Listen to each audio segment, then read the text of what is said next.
अस्सलाम वालेकुम dear students. आज हम लास्ट टॉपिक मार्केटिंग मैनेजमेंट का चैप्टर मार्केटिंग मैनेजमेंट का हम डिस्कस करने जा रहे हैं। और जो आज का हमारा जो टॉपिक रहेगा that will be personal selling, जो एक कंपोनेंट है प्रमोशनल मिक्स का।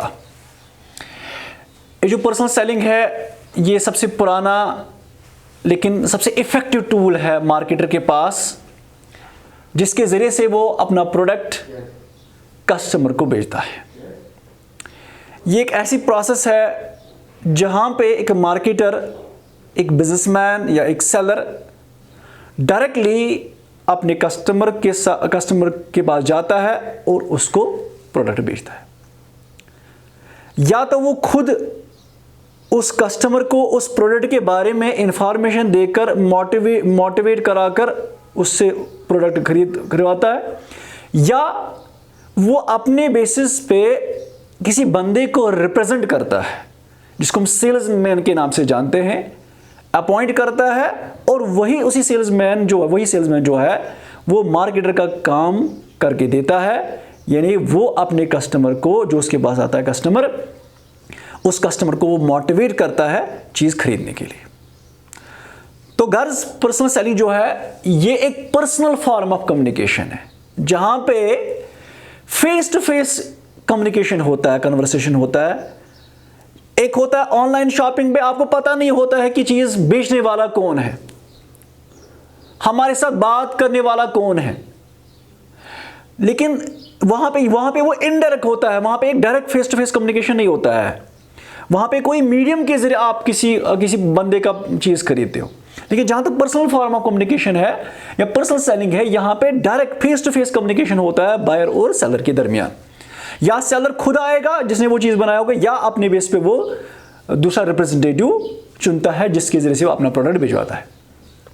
तो गाइस ये एक फेस टू फेस कम्युनिकेशन होता है between the buyer and seller. किस पर्पस के लिए? टू एक्सचेंज द प्रोडक्ट, ताकि ये प्रोडक्ट सेल कर पाए। इसलिए मैंने कहा ये एक प्रमोशनल टेक्निक है, या मैं कहूंगा प्रमोशनल मिक्स है, जिससे आप अपनी सेल्स को बढ़ाते हो। ये जो सेल्समैन जो आप अपॉइंट करते हो अपना प्रोडक्ट बेचने के लिए, इस सेल्समैन के पास बहुत सारे क्वालिटीज होने चाहिए। वो गुड लुकिंग होना चाहिए, उसके पास मोटिवेशनल पावर होना चाहिए, उसके पास गुड फॉर्म ऑफ कम्युनिकेशन होना चाहिए, अच्छा फिजिक होना चाहिए उसके पास जो अट्रैक्टिव देख सके, जिसको देखकर कस्टमर उनके पास आ जाए। अच्छी कस्टमर रिलेशनशिप बिहेवियर उसके पास होना चाहिए। गर्ल्स अच्छी पर्सनालिटी डेवलपमेंट होनी चाहिए। अगर उसके पास अच्छी खासी हर किस्म की क्वालिटी होनी चाहिए। और एक इंपॉर्टेंट चीज़ उसमें होनी चाहिए, वो होनी चाहिए फेयरनेस, ऑनेस्टी, पेशेंस, और उसमें नरमी होनी चाहिए। ये सब चीज़ें जब किसी सेल्समैन के पास, सेल्स बॉय के पास होंगे, तब जाके वो सेल्स बॉय जो है वो एक बिजनेसमैन के लिए फ्रूटफुल साबित हो सकता है, जिससे वो ज़्यादा से ज़्यादा सेल्स करा सकता है। ओके, तो अगर हम इसके कंसेप्ट को और समझना चाहेंगे तो हम इसके फीचर्स पे जाएंगे। सबसे पहले हमने कहा एक इंटरैक्टिव रिलेशनशिप होता है between buyer and seller.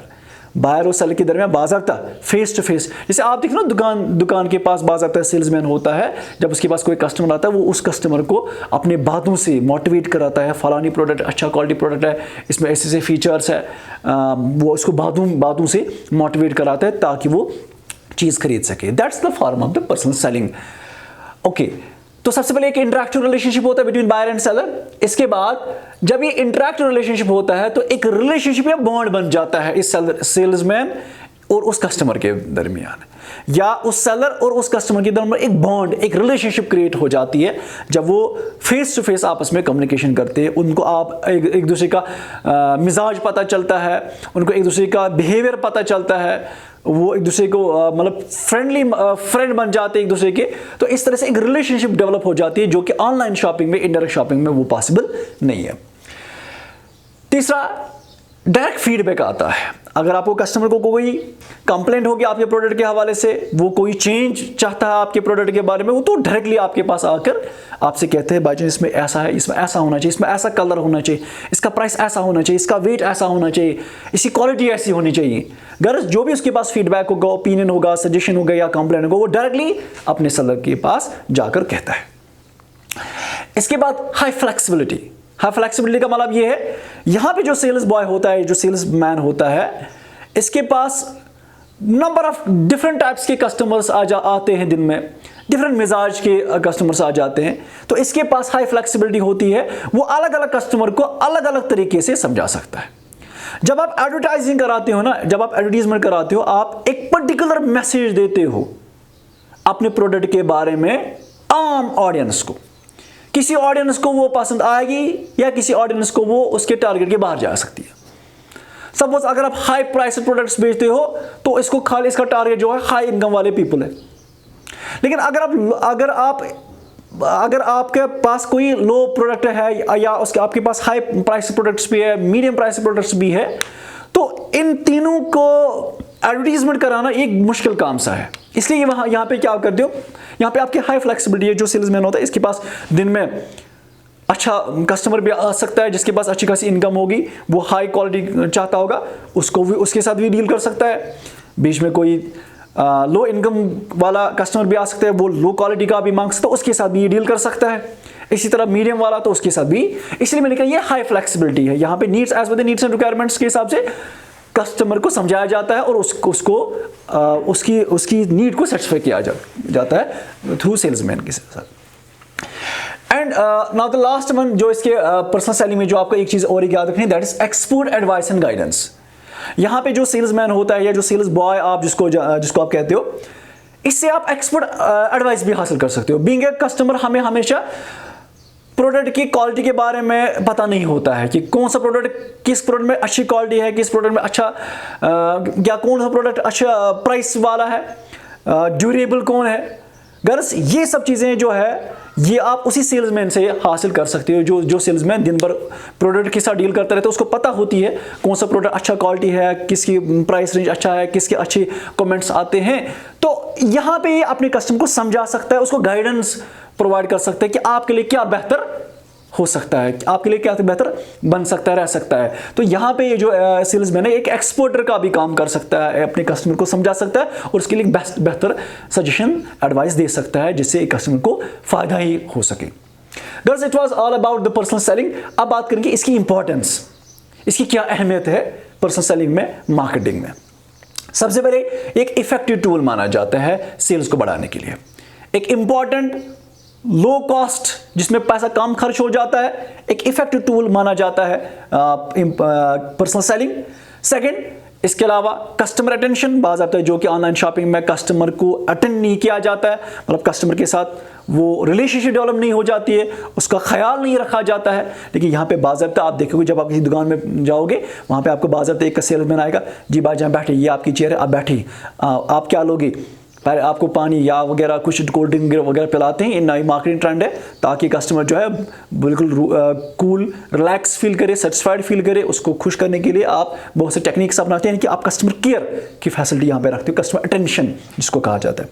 Long lasting relationship, जब आप बार बार किसी दुकान पे जाते हो, जो आप वहाँ का जो सेल्समैन होता है उसके साथ आपका बॉन्ड बन जाता है, एक रिलेशनशिप क्रिएट हो जाती है उस दुकान के साथ, तो आप बार बार उस कस्टमर को फिर उस दुकान को फिर विजिट करते हो, बार बार उससे आप चीज़ें खरीदते हो, तो एक बॉन्ड बन जाता है, एक रिलेशनशिप क्रिएट हो जाती है वहाँ की सेल्समैन के साथ, जो कि पॉसिबल नहीं है ऑनलाइन शॉपिंग में। वहाँ पे कोई बंदा आता ही नहीं है जिसके साथ आप इंटरेक्ट करोगे। खैर, इसके बाद लास्ट लेटेस्ट मार्केटिंग इंफॉर्मेशन, और इसके साथ साथ यहाँ पे आपको जो सेलर होता है वो आपको नई मार्केटिंग के हवाले से, नए प्रोडक्ट्स के हवाले से भी इंफॉर्मेशन दे सकता है, जो कि इस टाइम मार्केट में क्या ट्रेंड चल रही है, कौन से प्रोडक्ट्स है, किस कंपनी के ये प्रोडक्ट्स है, अच्छा इनकी क्या बेनिफिट्स है, इनके क्या यूजेज है, उन सब चीज़ों के बारे में वो आगाह कर सकता है कस्टमर्स को, जिनको अभी पता नहीं होता है नए मार्केट में क्या चीज़ें आई हैं। इसके अलावा जो मैंने कहा भी एक्सपर्ट एडवाइस और गाइडेंस दी जाती है। और एक इंपॉर्टेंट चीज़ है जो है यहाँ पे पर्सनल सेलिंग में, दैट इज एम्प्लॉयमेंट अपॉर्चुनिटीज़। बहुत सारे लोग जो है वो एज ए सेल्समैन का काम करते हैं, जो अपना रोजगार कमाते हैं, तो इस तरह से बाकी लोगों को यहाँ पे एम्प्लॉयमेंट अपॉर्चुनिटीज़ मिलती है। जो यंग जनरेशन के पास सेलिंग जो चीज़ें बेचने के लिए जो उसके पास टैक्टिक्स होते हैं, वो अपना करियर यहाँ पे बना सकते हैं और एम्प्लॉयमेंट अर्न कर सकते हैं। गर्ल्स, इट वाज ये आपका पर्सनल सेलिंग के बारे में था। तो अगर बात करेंगे एक एडवर्टीजमेंट की, और एडवर्टीजमेंट और पर्सनल सेलिंग में क्या फ़र्क है। सबसे पहले पर्सनल सेलिंग एक फेस टू फेस कम्युनिकेशन, एक पर्सनल कम्युनिकेशन है, जो कि एडवर्टीजमेंट में नहीं होता है। वहाँ पे पता नहीं होता कि चीज़ बेचने वाला कौन है, हमें उसके साथ फेस टू फेस कनेक्शन नहीं होता है। तो वहाँ पे ये personal face to face communication missing है। इसके अलावा जो एडवर्टीजमेंट जो आप मैसेज देते हो वो पूरे ऑडियंस को जाती है और उसे वाइड मार्केट कवरेज होता है। पर्सनल सेलिंग में ऐसा मुमकिन नहीं है। यहाँ पे आप 1-to-1 कम्युनिकेशन करते हो, एक सेलर एक कस्टमर के साथ कम्युनिकेशन करता है, फिर उसके बाद दूसरा आता है और मार्केट कवरेज जो होता है इससे छोटा रह जाता है। आपको बार बार एक ही मैसेज दोहरानी पड़ती है, जो कि वहां पे एक मैसेज पूरे ऑडियंस को जाती है। और एडवर्टीजमेंट जो है, एडवर्टाइजिंग जो है वो थोड़ा महंगा हो जाता है। लेकिन पर्सनल सेलिंग में आप एम्प्लॉय को हायर करते हो, आप रुपीज़ 5-10 हज़ार उसको तनख्वाह रखते हो, तो आप इसे काम निपटते हो। लेकिन जो long lasting relationship personal selling में आप क्रिएट कर सकते हो, वो आप एडवर्टीजमेंट में वो पॉसिबल नहीं है। तो वहाँ अच्छा, इसके अलावा वहाँ पे within no time advertisement आप कम टाइम में अपनी नॉलेज, अपनी इंफॉर्मेशन, प्रोडक्ट के बारे में जो इन्फॉर्मेशन बहुत दूर तक जा सकती हैं। लेकिन पर्सनल सेलिंग में अपनी प्रोडक्ट के बारे में जो जानकारी आप लोगों को देना, उसमें टाइम लगता है। That's a time consuming process. और अच्छा, ये कहा जाता है कि एक सेल्समैन जो है, एक सेल्समैन एक ऐसा बंदा होना चाहिए जो एक गंजे को भी कॉम जो है कौन उसे बेच सकता है। एक सेल्समैन में ऐसी क्वालिटीज़ होनी चाहिए कि उसमें मोटिवेशनल पावर होना चाहिए, अपनी कम्युनिकेशन स्किल्स के द्वारा वो कस्टमर को अट्रैक्ट करना चाहिए, वो मोटिवेट करना चाहिए अपना प्रोडक्ट बेचने के लिए। That's all for today, hope you understood.